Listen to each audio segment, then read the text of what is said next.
Jane Grigson was an English cookery writer. She was a long-time food columnist with The Observer, and won awards for her cookery books, including Vegetable Book and Fruit Book. She was made Cookery Writer of the Year in 1977 for her book English Food, Life and Writings. Heather Jane Mabel McIntyre was born in Gloucester, Gloucestershire, and brought up in Sunderland, County Durham, where her father George Shipley McIntyre was town clerk. She attended Sunderland Church High School and Casterton School, Casterton, Westmoreland, then went on to Newnham College, Cambridge, where she read English. On graduating from university in 1949, she spent 3 months in Florence, Italy. After working in art galleries, she went into publishing, joining George Rainbird's company in 1953 as a picture researcher for the encyclopedic People, Places, Things and Ideas. The editor of the book was poet and critic Geoffrey Grigson, whom she later married, becoming his third wife. Grigson subsequently worked as a translator,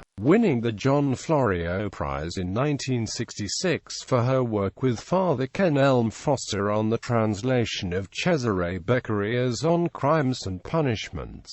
Grigson's growing interest in food and cooking led to the writing of her first book, Charcuterie and French Pork Cookery, which was accorded the unusual honor for an English food writer of being translated into French. Elizabeth David read the book and was impressed by it, and recommended Grigson as a food columnist for The Observer, for whom she wrote a column from 1968 until her death in 1990. Her long-lasting association with the newspaper produced some of her most successful books, such as Good Things and Food with the Famous. In 1973, Fish Cookery was published, followed by The Mushroom Feast, a collection of recipes for cultivated, woodland, field and dried mushrooms. She received both the Glenfiddich Writer of the Year Award and the Andre Simon Memorial Fund Book Award for her vegetable book and for her fruit book, and was voted Cookery Writer of the Year in 1977 for English Food.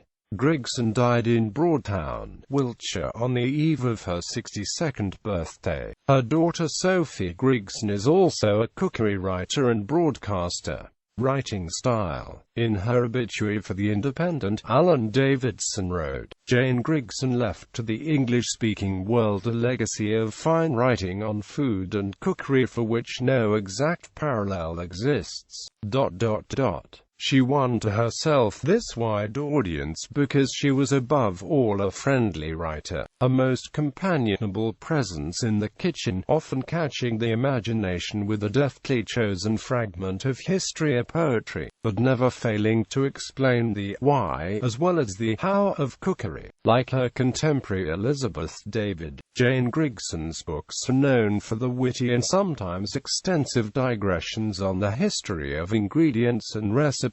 For example, the introduction to the chapter on pears in her fruit book contains a description of poire d'anguisse, which was originally an instrument of torture. Poires d'anguisse were called after this abomination, as they were sharp in the mouth too. In the 13th century streets of Paris, sellers went round shouting, poires d'anguisse criero, which was I suppose a grim reminder of the connection, cry loud the pears of anguish. The phrase, to swallow the pears of anguish, means to suffer humiliations and distress. She is also frequently opinionated and acerbic in her opinions about foods she does not like. In her vegetable book, she says, for example, of the beetroot, we do not seem to have had much success with the beetroot in this country. Perhaps this is partly the beetroot's fault. It is not an inspiring vegetable, unless you have a medieval passion for highly colored food, with all that purple juice bleeding out at the tiniest opportunity. A cook may reasonably feel that beetroot has taken over the kitchen and is far too bossy a vegetable. Her books also often frequently contain personal recollections of culinary habits in Northumbria, Wiltshire and Touraine. Legacy. The International Association of Culinary Professionals has created the Jane Grigson Award in her honor. Her personal collection of books on food and cooking forms the core of the Jane Grigson Library, housed at Oxford Brookes University. It is alleged that it was Grigson who first popularized the idea that if a missil's shell does not open during cooking, it is in some way unhealthy, and should not be eaten.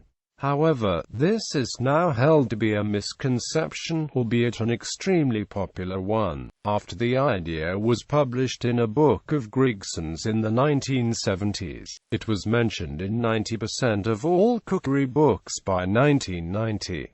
It is now thought that the opposite is in fact true, and that if a shell remains closed after the cooking process, a mussel has less chance of being off than if it opens. The Jane Grigson Trust was set up in her memory on the 3rd of April 1991, as an educational charity. In March 2015, in commemoration of the 25th anniversary of her death, the Jane Grigson Trust set up an award for new food writers. The Jane Grigson Trust Award, to be awarded for the first time in March 2016. Books: Charcuterie and French Pork Cookery, Good Things, Fish Cookery, English Food, and later editions were issued by Ebre Press with a foreword by Sophie Grigson.